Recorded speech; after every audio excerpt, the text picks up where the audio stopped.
रुक रुक यहाँ रुक। मैडम ये रिंग रोड का जाने का रास्ता किधर है? भैया आगे से जो चल चल चल चल।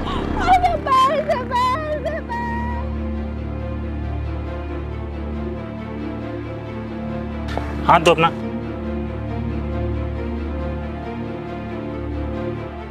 कुछ लगी तो नहीं आपको? वो लोग मेरा पर्स ले गए, उसमें मेरे सारे ऑफिस के डॉक्यूमेंट थे, पैसे थे, फोन थे। मैं ऑफिस कैसे जाऊंगी? अब क्या कर सकते हैं, लग तो अच्छे घर से रहे थे, शायद बिगड़ी बाप के औलाद हैं। उनको ज़रा से भी शर्म नहीं आई एक अपाहिज लड़की का फ़ायदा उठाते हुए। खैर छोड़ो, आपको चोट तो नहीं लगी कहीं? नहीं, मुझे चोट तो नहीं लगी, लेकिन मेरा पर्स। देखिए आप रोइए मत, ठीक है? अगर मैं उन सालों को पकड़ लेता ना तो मारता अलग से और पुलिस में देता अलग से। आप एक काम करो, आप मेरे साथ चलो, मैं आपको जहाँ जाना है ड्रॉप कर दूँगा। मुझे अपने ऑफिस जाना है, लेकिन जितने भी मेरे पैसे थे वो सब तो पर्स में ही थे ना। मैं ऑफिस कैसे जाऊंगी? देखिए आप परेशान मत होइए, एक मिनट, ये लीजिए 500 रुपये, और आपको कहाँ जाना मैं आपको ड्रॉप कर देता हूँ। आप बस स्टैंड तक छोड़ दीजिए। ठीक है, आप आइए मेरी कार में, मैं छोड़ देता हूँ आपको। आपको चोट तो नहीं लगी कहीं? नहीं नहीं।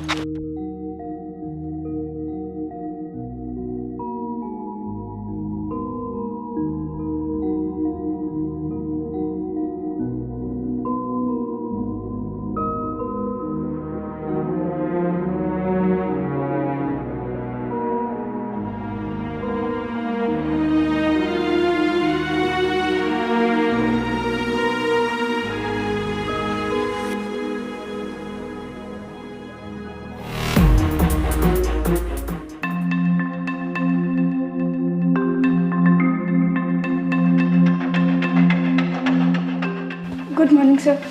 आइए आइए महारानी जी, आप ही का इंतजार था कि कब अंशी महारानी आएंगी और ऑफिस का काम स्टार्ट होगा, क्योंकि हम तो वेले बैठे हैं, हमें तो कोई काम है ही नहीं। सर वो ऑफिस आते टाइम किसी चोर ने मेरा पर्स चुरा लिया और उसमें मेरे डॉक्यूमेंट, पैसे, सब कुछ था। और आपको तो पता ही है मेरे पैर की वजह से मुझे थोड़ा चलने में दिक्कत आती है। अरे ओ, ये बहाने बनाने की जरूरत नहीं है, ठीक है? मुझे अच्छी तरीके से पता है क्या चोरी हुआ था और क्या नहीं। ये सब तुम्हारे लेट आने के बहाने हैं, और ये जो लंगड़ेपन का और लाचारपन का फायदा उठा के सिंपैथी गेन कर रही हो ना, ये सब मेरे सामने नहीं चलने वाला तुम्हारा। आई होगी महारानी कहीं से पिकनिक मना के, सिंपैथी ना तुम जैसे अपाहिजों को दी जाती है, हम लोगों को नहीं। और जैसे तुम्हें मुझे जवाब देना पड़ता है ना, वैसे मुझे भी अपने ऊपर जवाब देना पड़ता है। तो तुम्हारा आज का लीव लगा दिया है और तुम्हारी आज की सैलरी भी कट कर दी है। नहीं सर मैं आई तो हूँ ना, प्लीज़ मेरी सैलरी मत काटिए। आपको तो पता ही है ना मुझे पैसों की कितनी ज़रूरत है। सर मैं ओवर टाइम कर लूँगी, बस आप मेरी सैलरी मत काटिए। देखो मुझे तुम्हारी इन सब बातों से कोई मतलब नहीं, समझ गई? मैं तुम्हारे कोई चाचा फूफा का लड़का नहीं हूँ जो तुम्हारी मदद करने के लिए यहाँ पे बैठा हुआ हूँ। आज मैंने तुम्हारी लीव लगा दी है, चुपचाप यहाँ से घर चले जाओ और कल टाइम से आ जाना। ऐसा ना हो कि मैं 5 दिन की लीव लगा दूँ। I am so sorry sir. चुपचाप यहाँ से निकल जाओ, ऐसा ना हो मुझे धक्के मार के निकालना पड़े तुम्हें। और वैसे भी तुम मेरी आंखों में बहुत ज्यादा खटकती हो, ऐसा ना हो मैं तुम्हें लात मार के बाहर निकाल दूँ। चली जाओ चुपचाप यहाँ से। पता नहीं कहाँ कहाँ से चले आते हैं, ऑफिस का मजाक बना दिया है।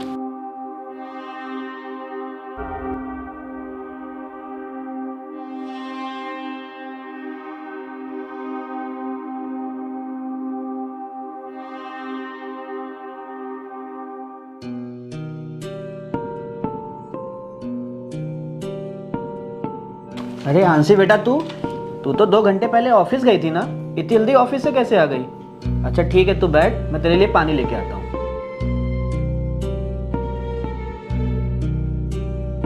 ये लो बेटा, पानी पियो।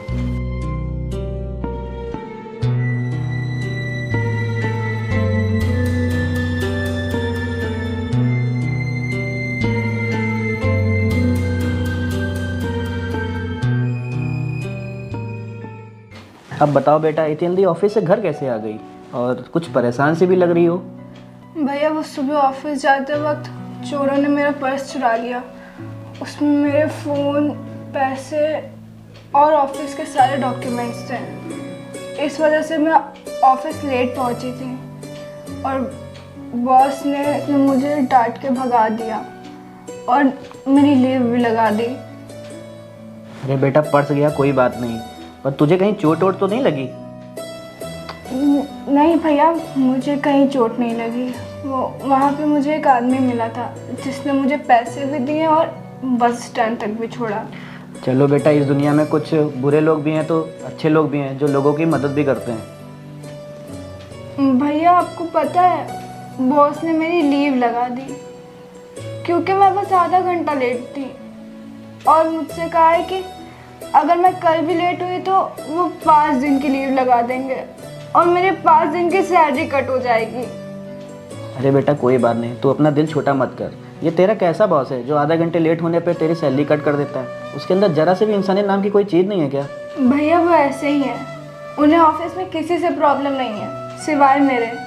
वो कहते हैं मैं अपाहिज हूँ ना, इसलिए उसका फ़ायदा उठाती हूँ। और आज तो पता नहीं उन्होंने क्या क्या बोला कि मैं उनकी आंखों में खटकती हूँ। पता नहीं उन्हें मुझसे इतनी प्रॉब्लम क्यों है, बस इसलिए कि मेरी एक टांग खराब है। काम तो मैं पूरा ही करती हूँ ना। अरे बेटा इसमें तेरी कोई गलती नहीं है, ये तो एक अनहोनी थी जो तेरे साथ हो गई। तू चिंता मत कर, भगवान है ना, सब कुछ ठीक कर देगा। तू परेशान मत हो बस। आपको क्या हो भैया, आप तो ठीक हो ना? आप रिपोर्ट देख रहे थे? अरे बेटा तू टेंशन मत ले, वो डॉक्टर के पास गया था ना चेकअप कराने, तो डॉक्टर ने एक चेकअप और लिख दिया है। वो टेस्ट बेटा पूरे 5,000 रुपये का है, और इस महीने इतना खर्चा हो ही चुका है, तो ये टेस्ट रहने देते हैं, मैं बाद में करा लूँगा। नहीं भैया, आप अपनी हेल्थ के साथ कोई रिस्क मत लो। हमारे ऑफिस में ना एक अकाउंट है जो एम्प्लॉयज़ की हेल्थ के लिए बना है, और उसमें बहुत पैसा पड़ा है। सारे अकाउंट्स मैं ही हैंडल करती हूँ ना, तो मुझे पता है। कल मैं ऑफिस जाकर बॉस से कह दूँगी कि वो मुझे एडवांस दे दें, फिर बाद में वो मेरी सैलरी से कट जाएगा। लेकिन आप अपनी हेल्थ के साथ कोई रिस्क मत लो। ठीक है बेटा, तू इतना कह रही है तो मैं कल जाके टेस्ट करवा लूँगा। अच्छा ठीक है, तू थक गई होगी ना, जाके आराम कर जाके। ठीक है भैया।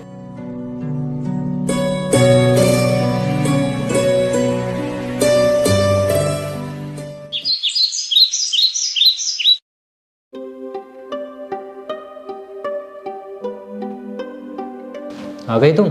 आज तो बहुत टाइम से आई हो। Good morning sir. हाँ हाँ बोलो, क्या काम है?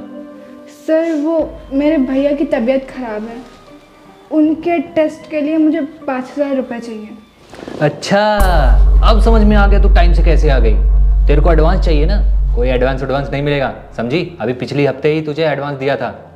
जाके चुपचाप काम करो, कोई एडवांस नहीं मिलेगा। सर वो जो अकाउंट है जो एम्प्लॉयज़ के मेडिकल हेल्थ के लिए बना है, आप उस अकाउंट में से मुझे पैसे दे दीजिए, फिर आप मेरी सैलरी में से कट कर लीजिएगा। देखो अकाउंट में कोई पैसे नहीं है, अगर होते तो मैं तुम्हें दे देता। सर शायद आप भूल रहे हैं, वो सारे अकाउंट मैं ही हैंडल करती हूँ, और मुझे बहुत अच्छे से पता है कि उस अकाउंट में कितना पैसा है। तो अच्छा होगा मेरे लिए कि आप मुझे उसमें से पैसे दे दें, ताकि मैं अपने भैया का इलाज करा सकूं। अच्छा, अपने आप को बहुत साड़ी समझती है तू। ऑफिस के अकाउंट में बड़ी नज़र रहती है तेरी। आज तेरा भाई बीमार है, कल को तेरी माँ और तेरे बाप बीमार होंगे, तो क्या मैं हमेशा तुझे पैसे ही देता रहूँगा? कोई पैसे नहीं है तेरे लिए अकाउंट में, जाके चुपचाप काम कर। सर किसी इंसान को शौक नहीं होता है अपने परिवार को बीमार करके पैसे मांगने की, वो तो बस मेरी मजबूरी थी। और कौन सा मैं आपसे पर्सनली पैसे मांग रही हूँ, मैं वो पैसे मांग रही हूँ, उस अकाउंट से पैसे मांग रही हूँ जो मेरा राइट है, जो कि एम्प्लॉयज़ की हेल्प के लिए ही बना है। और मैंने ये तो नहीं कहा कि मैं पैसे वापस नहीं करूँगी, मैंने ये कहा कि आप मेरी सैलरी में से काट लीजिएगा। लेकिन आप तो कुछ ज़्यादा ही बोल रहे हैं। ज़्यादा मैं नहीं, ज़्यादा तुम बोल रही हो। और तुम्हें क्या लगता है जो तुम बोलती रहोगी वो मैं सुनता रहूँगा? दफ़ा हो जाओ यहाँ से, वरना मैं तुम्हारी दूसरी टांग भी तोड़ दूंगा।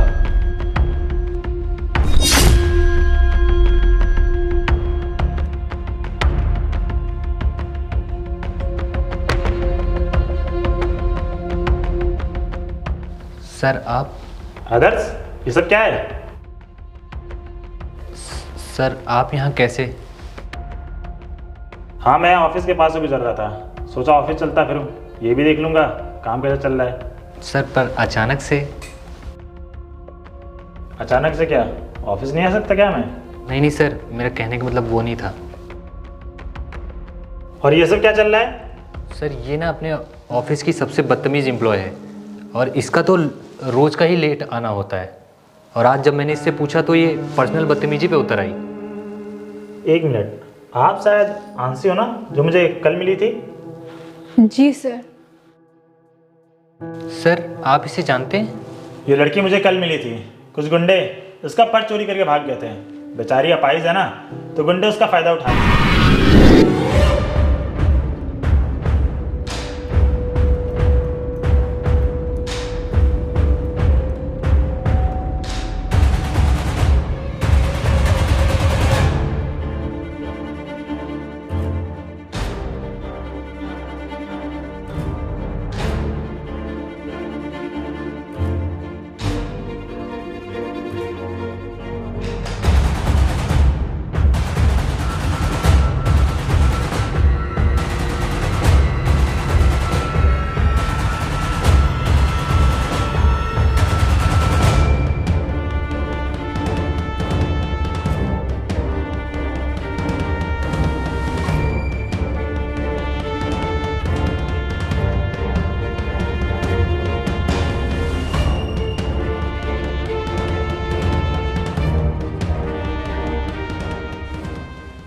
बेचारी को बहुत लेट हो रहा था, तो मैंने इसको कुछ पैसे देके बस स्टैंड पर ड्रॉप कर दिया था। तुम बताओ क्या बात है? सर वो मेरे भैया की तबीयत थोड़ी ख़राब है, तो उनके चेकअप के लिए मैंने थोड़े से पैसे मांगे थे सर से, लेकिन सर ने मना कर दिया और इस तरह से बिहेव करने लगे और कहने लगे कि कल से ऑफिस मत आना। सर आपको पता है, जब और एम्प्लॉयज़ इनसे पैसे मांगते हैं या फिर लेट हो जाते हैं तो ये कभी कुछ नहीं कहते हैं, और जब उनको ज़रूरत होती है तो बड़ी आसानी से लीव भी दे देते हैं और पैसे भी दे देते हैं। लेकिन जब बात मुझ पे आती है तो बदतमीज़ी करते हैं और कहते हैं कि मैं अपने अपाहिज होने का फ़ायदा उठाती हूँ, सिंपैथी गेन करती हूँ। सर आपको तो पता ही है ना, कल मेरा पर्स चोरी हो गया था, इसलिए मैं आधा घंटा लेट पहुँची थी ऑफिस, और खाली आधा घंटा लेट पे इन्होंने मेरी लीव लगा दी और कहा कि कल भी अगर मैं लेट हुई तो ये मेरे 5 दिन की लीव लगा देंगे और 5 दिन की सैलरी काट लेंगे और दोबारा कभी ऑफिस में नहीं घुसने देंगे।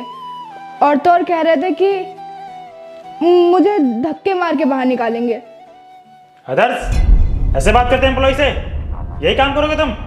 सर ये झूठ बोल रही है। क्या झूठ बोल रही है वो? सर ये लड़की सरासर झूठ बोल रही है। ऐसी लड़की ऑफिस में रहनी ही नहीं चाहिए। एकदम चुप। मुझे मत बताओ कौन सच बोल रहा है और कौन झूठ, ठीक है? मैं इंसान के ना आंखों में देख के पहचान जाता हूँ कौन झूठ बोल रहा है कौन सच। और तुम कौन होते हो इस ऑफिस से निकालने वाले किसी को? और मुझे एक बात बता, जब उसने तेरे से पैसे मांगे तूने उसको दिए क्यों नहीं? तुझे पता है ना, मैंने इस ऑफिस के अंदर एक फंड बना रखा है कि अगर किसी घर में कोई भी प्रॉब्लम होगी उस फंड से उसको पैसे दिए जाएंगे, तो तूने उसके पैसे क्यों नहीं दिए? सर आगे से ऐसी गलती कभी नहीं होगी। सर प्लीज़ मुझे इस बार माफ़ कर दीजिए। गलती तो तब होगी ना जब मैं तुझे दोबारा मौका दूंगा। निकल जा मेरी ऑफिस से, मुझे तेरी कोई ज़रूरत नहीं है। अच्छा तो आप मुझे इस ऑफिस से निकाल रहे हैं? अरे कौन संभालेगा इस ऑफिस को? कौन संभालेगा यहाँ के मैनेजमेंट को? अच्छा, तू यहाँ नहीं रहेगा तो मेरे मैनेजमेंट को कौन संभालेगा, ये तू कहना चाहता है? मुझे तेरी कोई ज़रूरत नहीं है, बहुत सारे मैनेजर मिल जाएंगे इस ऑफिस के लिए। और रही बात मैनेजर की ना, आज से और अभी से मैं इस लड़की को मैनेजर बनाता हूँ इस नई ऑफिस का। आपको लगता है ये लड़की आपकी कंपनी चला पाएगी?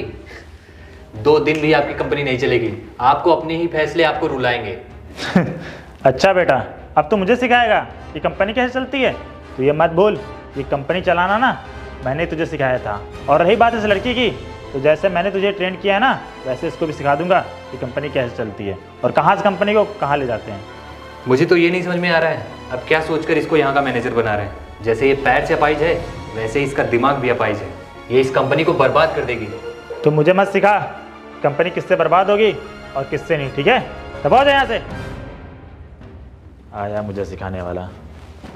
हाँ सही, तुम इधर आओ।